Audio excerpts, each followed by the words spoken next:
The blue light filled the United Nations building in New York City. Every screen, every phone, every electronic device suddenly showed the same thing. A massive creature appeared on all of them at once. It was tall and covered in dark scales. Its eyes glowed red like burning coals. Sharp teeth filled its mouth when it spoke. "People of Earth," the creature said in a voice that made windows shake. "I am Warlord Vextar, ruler of the Crimson Fleet. Your planet has been marked for conquest." In the emergency meeting room, world leaders sat frozen in their chairs. General Morrison from the United States military leaned forward. His hands were shaking slightly as he watched the screen. "You have one choice," Vextar continued. "Surrender now and become slaves to my empire, or send your strongest champion to fight my greatest warrior. If your champion wins, we will leave your world alone. If your champion loses, your planet becomes mine." The Secretary General of the United Nations cleared his throat. How long do we have to decide?" 7 of your Earth days, Vextar said. "Choose wisely. My champion has never been defeated. He has destroyed warriors from 1,000 worlds." The transmission ended. The room fell silent except for the sound of papers rustling and nervous breathing. "Well," said President Chen from the Emergency Council, "we need our best fighter. Who do we have?" General Morrison opened a thick folder. "Navy SEALs, Special Forces from every country.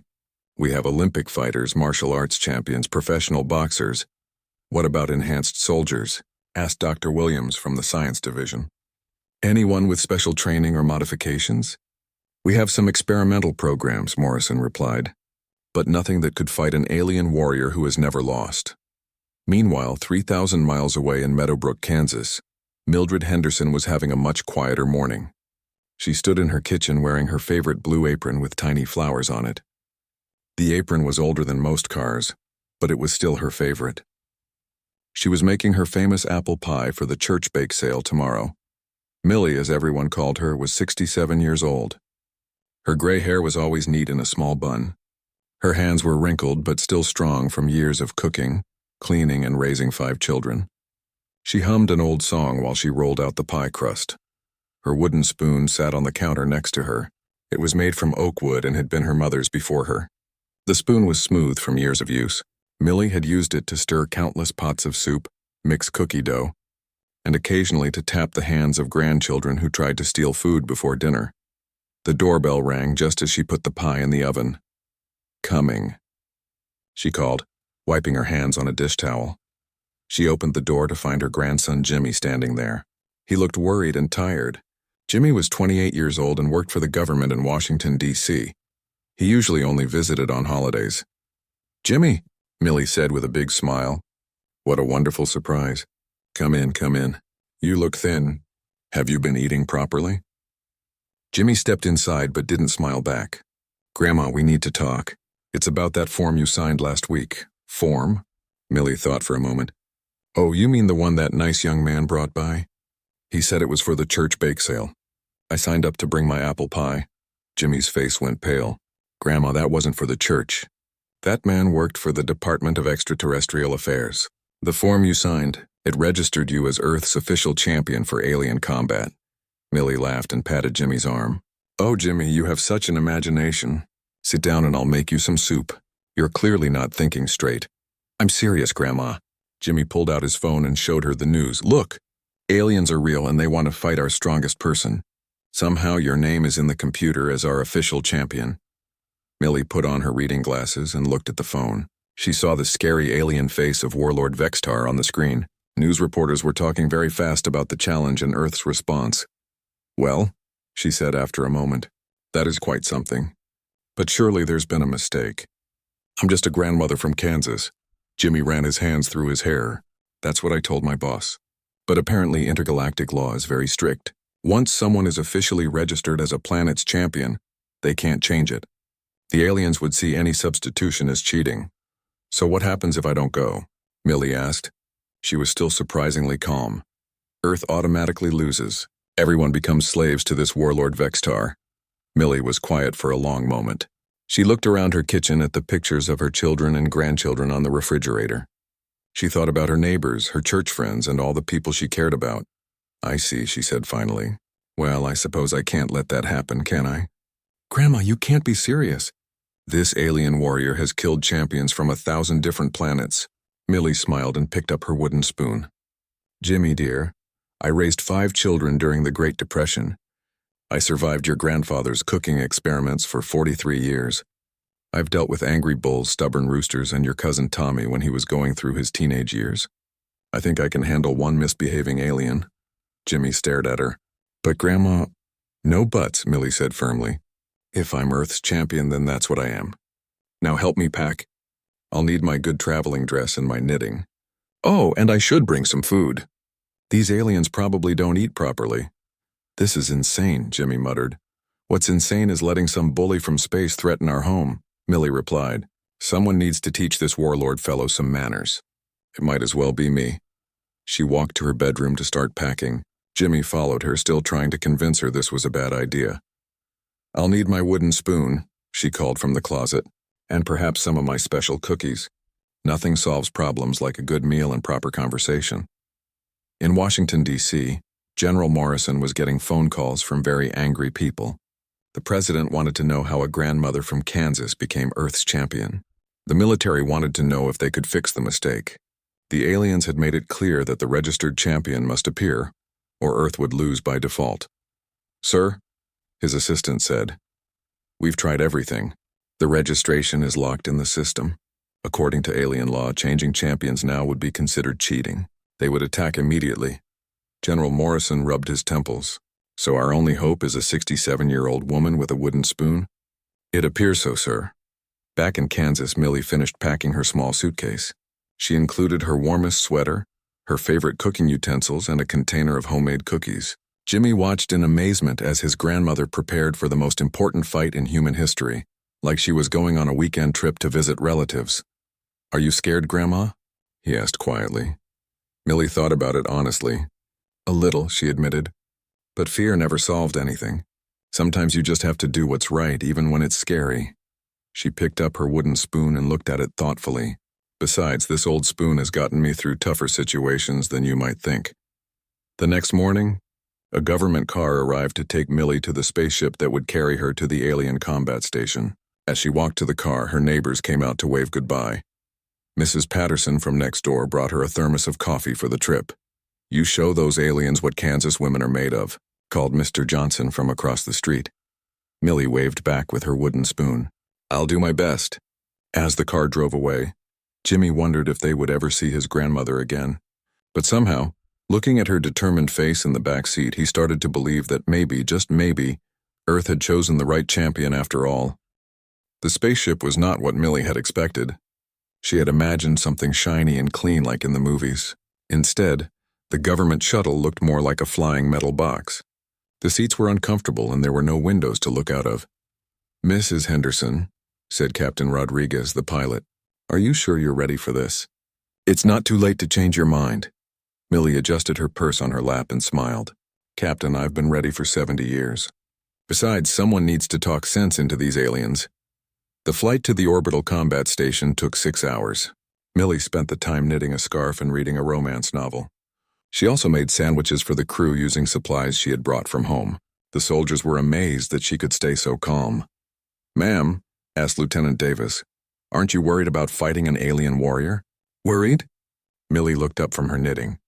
Young man, I once had to separate your grandfather and his brother during a family barbecue fight. They were throwing potato salad and everything. This can't be much worse. When they arrived at the orbital station, Millie pressed her face to the small window to look out. The station was enormous. It looked like a giant metal wheel spinning slowly in space. Lights blinked along its surface like tiny stars. Impressive, she said, though it could use a good cleaning. The docking was smooth. As they prepared to leave the shuttle, Captain Rodriguez handed Millie a small device. This is a universal translator, he explained. It will help you understand what the aliens are saying. Thank you, dear, Millie said, clipping it to her dress. That's very thoughtful. The doors opened and they stepped into the alien station. The first thing Millie noticed was the smell. It was like old socks mixed with fish. She wrinkled her nose. Goodness, she muttered. Someone needs to open a window in here. A group of aliens was waiting for them. They were tall and thin with blue skin and 4 arms each. Their leader stepped forward and spoke in a language that sounded like birds chirping. The translator device made his words clear. "Welcome, Earth Champion," the alien said. "I am Ambassador Zilk. We are honored to witness this combat." "How do you do?" Millie replied politely. "I'm Mildred Henderson, but everyone calls me Millie. This is quite a nice station you have here, though it could use some air freshener." Ambassador Zilk looked confused. "Air freshener?" "For the smell, dear," Millie explained. "A little lemon scent would do wonders. Now where might I freshen up before this fight?" The aliens led them through long corridors filled with strange machines and flashing lights. Other aliens stopped to stare at Millie as she walked by. They had never seen anything like her before. Most champions were tall and muscular and carried big weapons. Millie was short and round and carried a wooden spoon. "The combat will take place in 1 hour," Ambassador Zilk explained. "Warlord Vextar wishes to meet you first." "How lovely," Millie said. "I do hope he's been eating his vegetables. He looked terribly thin on that television broadcast."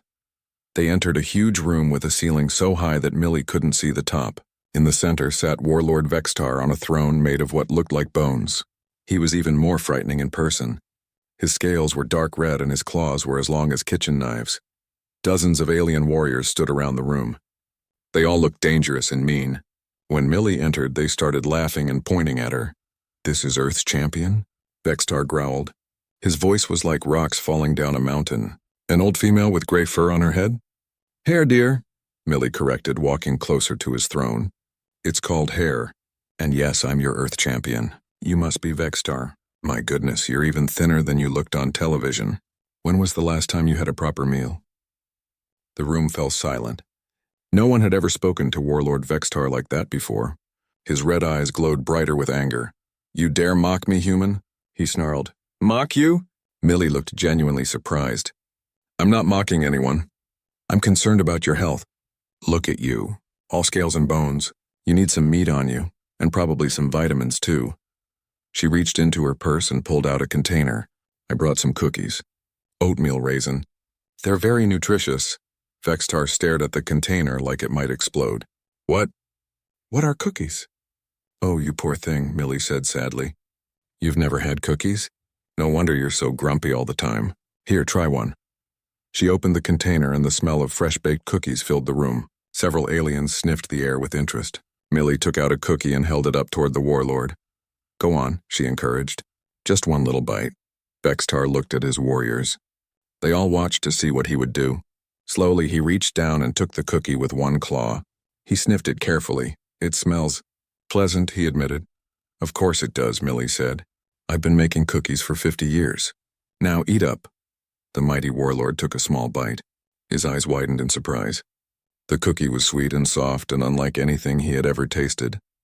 Before he knew it, he had eaten the whole thing. That was... He paused, searching for words. "That was very good. I'm so glad you liked it." Millie beamed.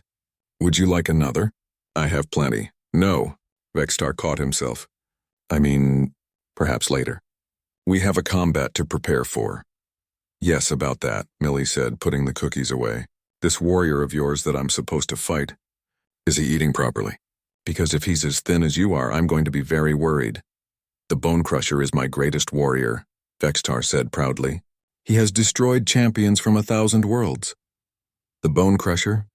Millie frowned. "What kind of name is that? Does he not have a proper name?" "Everyone should have a proper name. His name strikes fear into the hearts of his enemies." "Well, it just sounds rude to me," Millie replied. "I'll have to have a talk with him about that."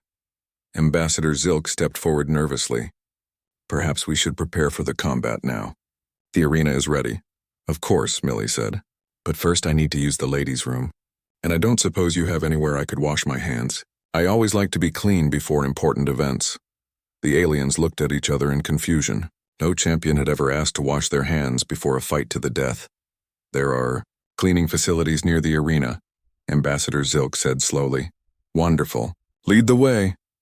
As they walked toward the arena, Millie continued chatting with the aliens. She asked about their families, their homes, and whether they enjoyed their work. Most of them had never been asked such questions before. They found themselves answering honestly, telling her about their planets and their lives. "Do you have children?" she asked a warrior with purple skin. "Yes," he replied. 3 offspring on my homeworld. How lovely. Do you miss them?" The warrior was quiet for a moment. Yes, he said softly. I do miss them very much. Of course you do, Millie said kindly. It's hard to be away from family. I hope you get to see them soon. The warrior stared at her. No one had ever cared about his feelings before. They reached the arena preparation room. It was small and cold with metal walls. There was a bench and a sink, but nothing else. This will do nicely, Millie said, setting down her purse.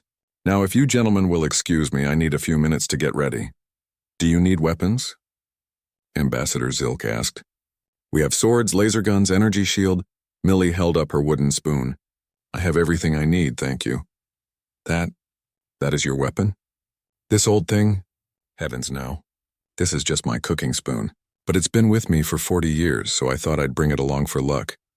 The aliens left her alone to prepare. Millie washed her hands and face, then combed her hair and straightened her dress. She looked at herself in the metal mirror on the wall.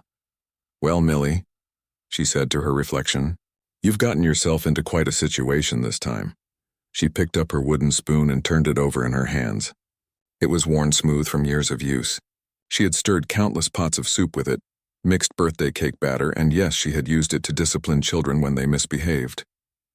But you know what? She said aloud. If this bone crusher fellow thinks he can scare me, he's got another thing coming. I didn't raise 5 children just to be intimidated by one overgrown alien. A knock came at the door. Mrs. Henderson? Ambassador Zilk called. It is time. Coming. Millie replied cheerfully. She put the wooden spoon in her apron pocket and opened the door. Outside, thousands of aliens were making their way to the arena to watch the fight. The noise was incredible. Ready? Ambassador Zilk asked. Millie smiled and adjusted her purse strap.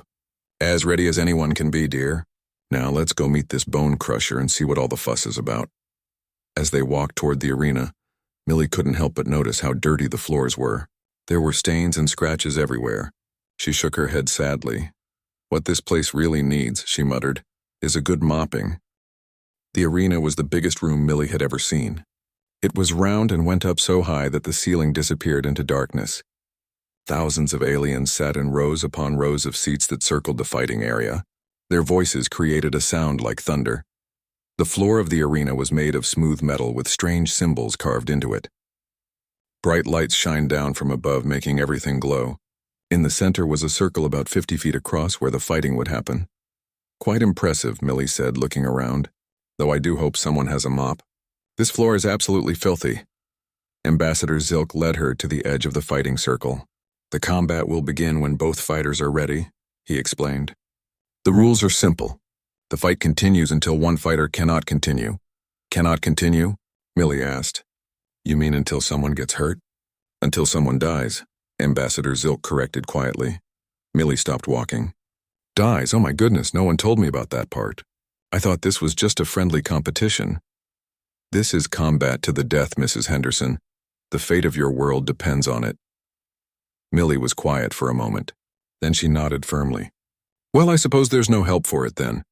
But I certainly don't plan on dying today, and I hope this bone crusher fellow doesn't either. Maybe we can work something out. The crowd suddenly got much louder. Across the arena, a huge door was opening. The noise was so loud that Millie had to cover her ears. What came through the door was the biggest creature she had ever seen. It stood at least 12 feet tall and was covered in thick gray skin that looked like armor. Its arms were as thick as tree trunks and ended in hands with claws like garden tools. Its face was mostly hidden behind a metal mask, but red eyes glowed through the eye holes. Ladies and gentlemen, a voice boomed through the arena. The champion of Warlord Vextar, the undefeated Bone Crusher. The Bone Crusher raised his arms above his head and roared. The sound was so loud that dust fell from the ceiling. The crowd roared back, stomping their feet and clapping. The whole arena shook. My word, Millie said, watching the display. Someone certainly thinks highly of himself. The Bone Crusher began walking around the edge of the fighting circle, showing off for the crowd. He flexed his huge muscles and punched the air. Each punch made a sound like a whip cracking. And now, the announcer continued, the champion of Earth. The crowd became quiet. All eyes turned to Millie as she walked into the arena. She looked very small next to the Bone Crusher. Her gray hair was neat in its bun, and her blue dress with tiny flowers looked like something someone might wear to church. For a moment, the arena was completely silent. Then the laughing started. First, just a few aliens chuckled. Then more joined in. Soon the entire arena was filled with laughter and pointing. "Look at her," someone shouted. "She's so small." "What kind of weapon is that?" Another voice called, pointing at Millie's wooden spoon. "Earth must be surrendering." A third alien laughed. Millie waited patiently for the laughter to die down. When it finally did, she walked to the center of the fighting circle and looked up at the Bone Crusher. "Hello there," she said politely. "I'm Mildred Henderson." "What's your real name, dear?" The Bone Crusher stared down at her. His red eyes glowed brighter with confusion. No one had ever asked him that question before. "I am the Bone Crusher," he growled in a voice like grinding rocks. "I have destroyed 1,000 champions." "That's very nice," Millie replied. "But that's what you do, not who you are. Surely your mother didn't name you Bone Crusher. What did she call you when you were little?" The massive warrior looked around the arena. The crowd was listening carefully to hear his answer. I do not remember," he said finally. "Oh, you poor thing," Millie said sadly. "Everyone should remember their mother's voice. Now, before we begin this silly fight, let me get a good look at you." She walked closer to the Bone Crusher, who took a step back in surprise. Millie looked him up and down like she was inspecting a grandchild. "Just as I thought," she said, shaking her head. "You're not eating properly either. Look at you, all muscle and no proper nutrition. When was the last time you had a good home-cooked meal?" "I eat the flesh of my enemies," the Bone Crusher snarled, trying to sound frightening. "That's not food, that's just awful," Millie replied firmly. "No wonder you're so grumpy. Your body needs vegetables, fruits, grains. You need a balanced diet." She reached into her purse and pulled out an apple. "Here, eat this." The Bone Crusher stared at the red apple like it was some kind of strange weapon. "What is it?" "It's an apple, dear. They're very good for you, full of vitamins and fiber." "I do not know what those words mean." "Oh my," Millie sighed. "Your education has been sadly neglected, hasn't it? Well, we'll start with the basics. This is an apple. It's a fruit. Fruits are sweet and good for your body. Try it." The crowd watched in amazement as their most feared warrior looked at the tiny fruit in confusion. No one had ever offered him food before a fight. "I cannot," he said. "I must destroy you for the glory of Warlord Vextar." "Nonsense," Millie said briskly. "Glory doesn't fill your stomach or make you healthy. Besides, we haven't been properly introduced yet. It's rude to fight someone you don't know." The Bone Crusher raised his massive fists. "Enough talk. Let the combat begin." He charged toward Millie with a roar that shook the arena. His huge feet pounded against the metal floor like thunder. The crowd leaned forward, expecting to see the small human woman crushed in seconds. But Millie moved with surprising speed. Years of chasing grandchildren around the house had kept her more agile than she looked. She stepped sideways just as the Bone Crusher reached her, and his charge carried him past. As he went by, Millie reached out with her wooden spoon and gave him a sharp rap on the knuckles. "Ow!" The Bone Crusher yelped, stopping and holding his hand. The arena fell completely silent. No one could believe what they had just seen. "That's for trying to hurt an old lady," Millie said sternly. "Where are your manners, young man?" The Bone Crusher stared at his knuckles where the wooden spoon had hit him. It hadn't really hurt, but something about the action made him feel strange, like he was a child who had been caught doing something wrong. I apologize," he said without thinking. The crowd gasped. The Bone Crusher had never apologized to anyone before. "That's better," Millie said, nodding approvingly. "Now let's try this again. My name is Mildred Henderson." "What's yours?" The massive warrior looked around the arena. Thousands of aliens stared at him, waiting for his answer. For the first time in his life, he felt uncertain. "I do not remember my birth name," he said quietly. "Well then, what would you like me to call you?" Millie asked kindly. He thought for a long moment. "No one has ever asked me that before." "Everyone deserves to be called by a name they like," Millie replied. "Take your time and think about it." While he thought, Millie looked around the arena. "You know," she said loudly enough for everyone to hear, "this fighting ring could really use a good cleaning. Look at all these scuff marks and stains. When was the last time anyone mopped this floor?" Some aliens in the crowd looked down at the arena floor. They had never really noticed how dirty it was before. "And the lighting is terrible," Millie continued. "How is anyone supposed to see properly with all these dark shadows? You need better light fixtures." The Bone Crusher watched her in fascination. She was completely ignoring the fact that they were supposed to be fighting to the death. Instead, she was giving advice about cleaning and lighting. Also, Millie added, this metal floor must be terribly cold on bare feet. You should consider some nice rugs. Something colorful to brighten up the place. Rugs? The bone crusher asked, confused. Floor coverings, dear. They make a room feel more homely and comfortable. Though I suppose for a fighting arena, you'd want something that's easy to clean. She walked over to the edge of the fighting circle and ran her finger along the metal barrier. When she held up her finger, it was covered in dust. Just as I thought, she said, shaking her head. This whole place needs a thorough cleaning, top to bottom. The bone crusher followed her, still confused. But we are supposed to fight. We are fighting, Millie replied. I'm fighting dirt and poor hygiene. You should be too. A clean environment is a healthy environment. She turned back to face him and noticed that he was slouching. And stand up straight. Good posture is very important. You'll hurt your back if you keep hunching over like that. Without thinking, the bone crusher straightened his shoulders. Much better, Millie said approvingly. Now have you thought of a name you'd like me to use? The warrior was quiet for a long moment. Then very softly he said, My mother used to call me Kresh. Kresh, Millie repeated with a warm smile. That's a lovely name. It's very nice to meet you, Kresh. For the first time in years, the creature known as the Bone Crusher remembered what it felt like to be called by his real name, and something inside him, something that had been buried under years of violence and anger, began to wake up. The arena had never been so quiet. Thousands of aliens sat in complete silence, watching something they had never seen before. Their most feared warrior was standing politely in front of a small human grandmother, and his name was Kresh. Now then, Kresh, Millie said gently, why don't you sit down for a moment? You look tired. Kresh looked around the arena uncertainly.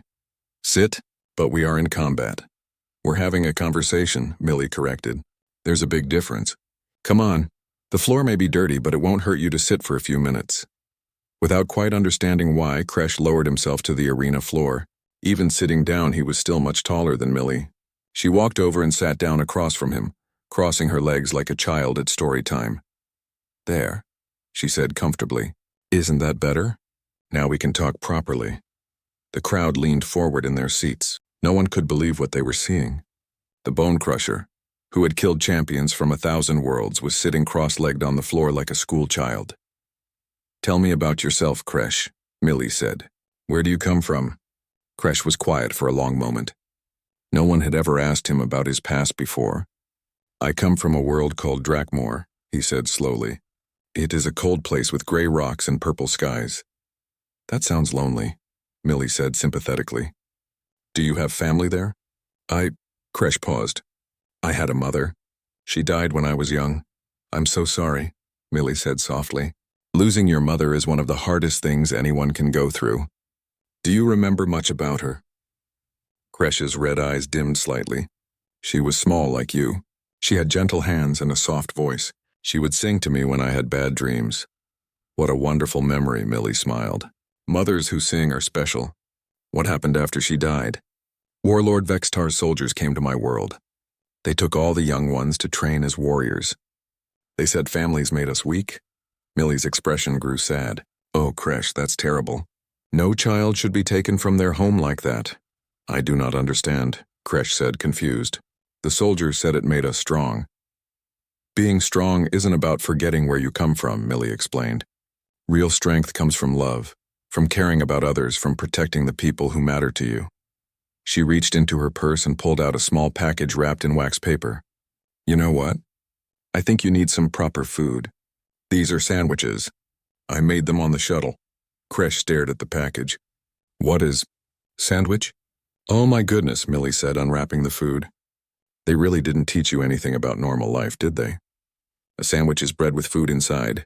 This one has turkey and cheese and lettuce. It's very nutritious. She handed him half of the sandwich.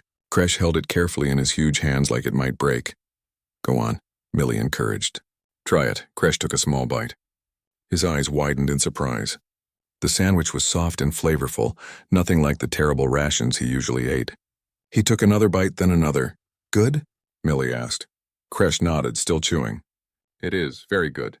Different from what I usually eat? I should hope so, Millie said.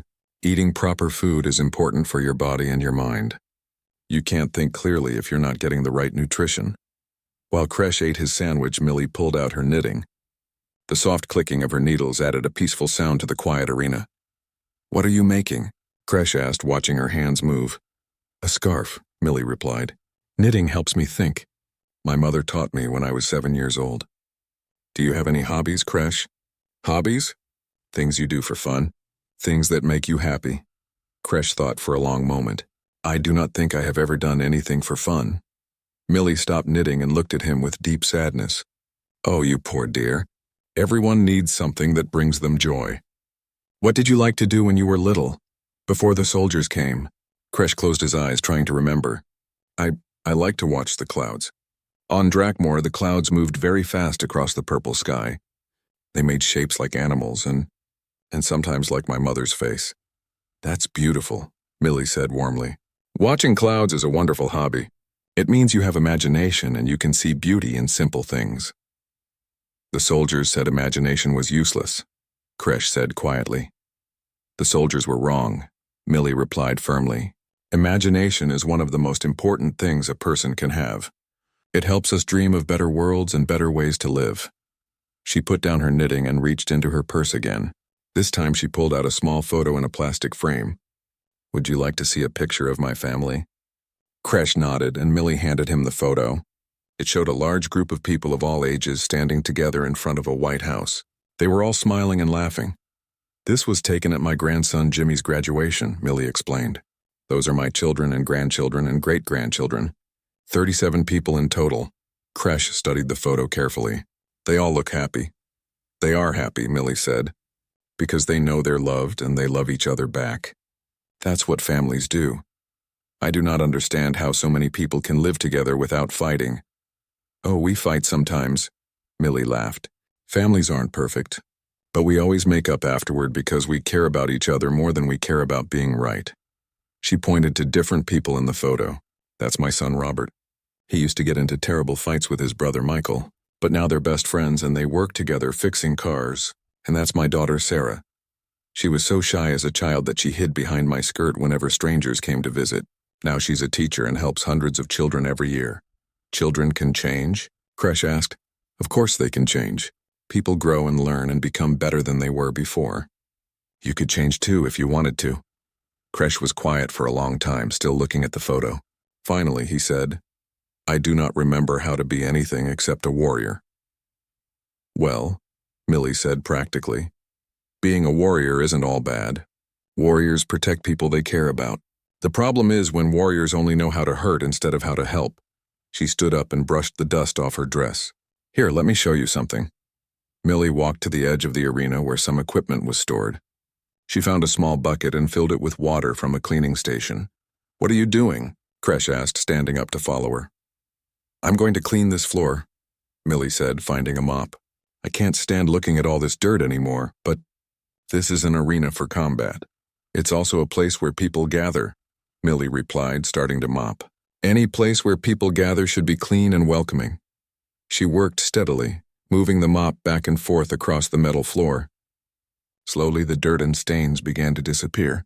"May I help?" Kresh asked quietly. Millie looked up in surprise. "You want to help clean?"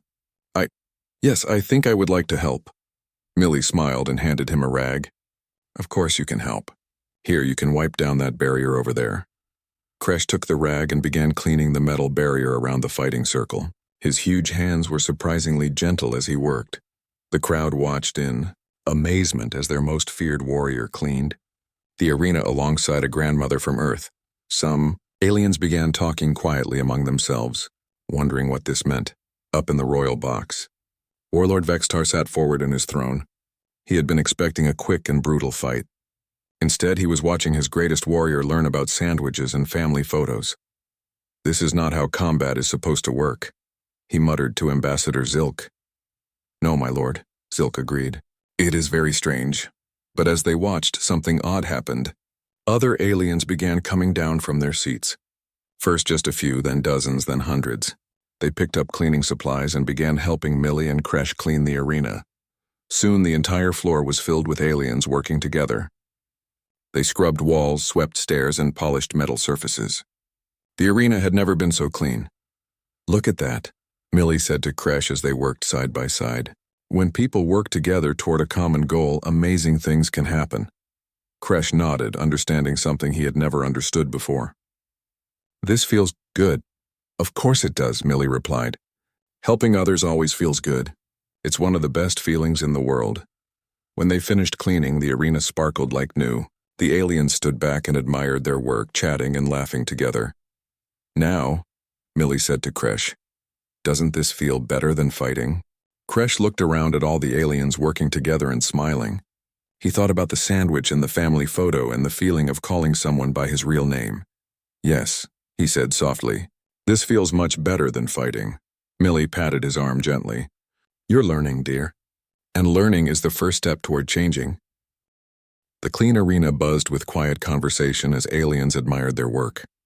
For the first time in the history of the combat station, warriors from different worlds were talking to each other instead of fighting.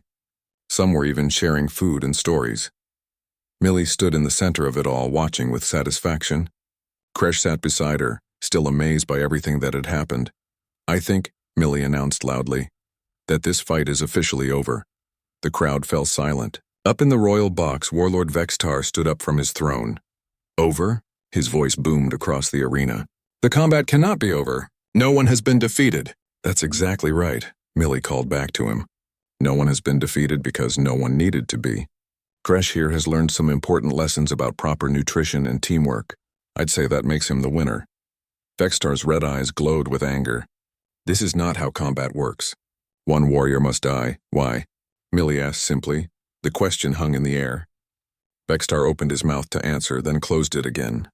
He had never actually thought about why combat had to end in death. Because, he said slowly, because that is how it has always been done. Well, that's not a very good reason, Millie replied. Just because something has always been done one way doesn't mean it's the right way. Sometimes the old ways need to change. She walked toward the royal box with Kresh following close behind.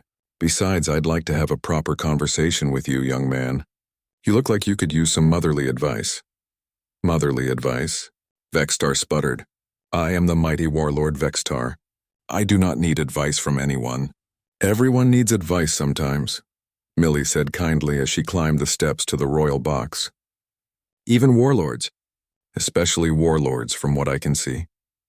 When she reached the top, Millie looked around the royal box. It was decorated with weapons and skulls and other frightening things.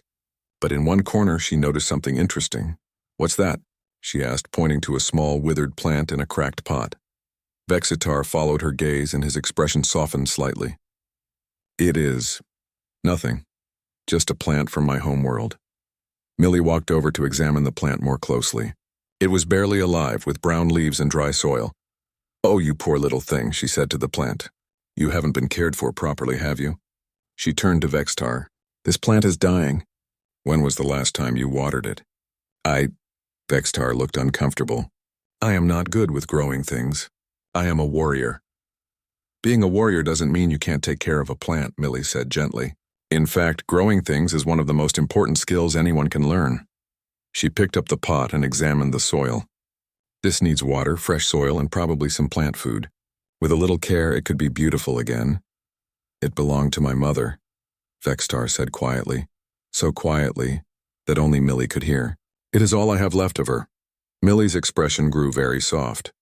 Your mother gave you this plant? Vextar nodded, looking down at his claws. She said it would remind me of home when I became a great leader. But I do not know how to keep it alive. Oh, sweetheart, Millie said, and her voice was full of understanding. You miss your mother, don't you? For a moment, the mighty warlord Vextar looked like a lost child. His red eyes dimmed and his shoulders sagged. Every day, he whispered, I became a warlord to make her proud, but I do not think she would be proud of what I have become. Millie set down the plant pot and walked over to Vextar. Even though he was much taller than her, she reached up and patted his arm gently. I think your mother would be proud that you still have her plant, she said. That shows you remember her love. But I also think she would want you to be happy, not just powerful. I do not know how to be happy, Vextar said sadly. I only know how to conquer and destroy. Well, that's something we can work on, Millie said briskly. The first step is learning to take care of something instead of destroying it. Would you like me to show you how to care for your mother's plant? Vextar nodded eagerly. Yes, please. Millie spent the next hour teaching Vextar about plants. She showed him how to test the soil, how much water to use, and how to tell if a plant was healthy. Vextar listened carefully to every word, asking questions and taking notes. Meanwhile, Kresh had gone back down to the arena where he was teaching other warriors about cleaning and working together. The aliens were amazed at how good it felt to build something up instead of tearing it down. This is remarkable, Ambassador Zilk said to Millie as they watched the aliens working together. I have never seen anything like this before. It's not remarkable at all, Millie replied. It's just common sense. People are happier when they help each other instead of hurting each other. But these are warriors from different worlds. They have been enemies for centuries. Only because no one ever taught them a better way, Millie said. Give people a chance to be good, and most of them will take it. By the end of the day, the entire combat station had been transformed. The floors were clean, the walls were scrubbed, and groups of aliens sat together sharing food and stories. The atmosphere was completely different. Vextar's plant was looking much better too. After some water and fresh soil, its leaves were starting to turn green again, you see? Millie said proudly. With a little care and attention, anything can grow and thrive. Vextar stared at the plant with wonder. I had forgotten how beautiful it could be.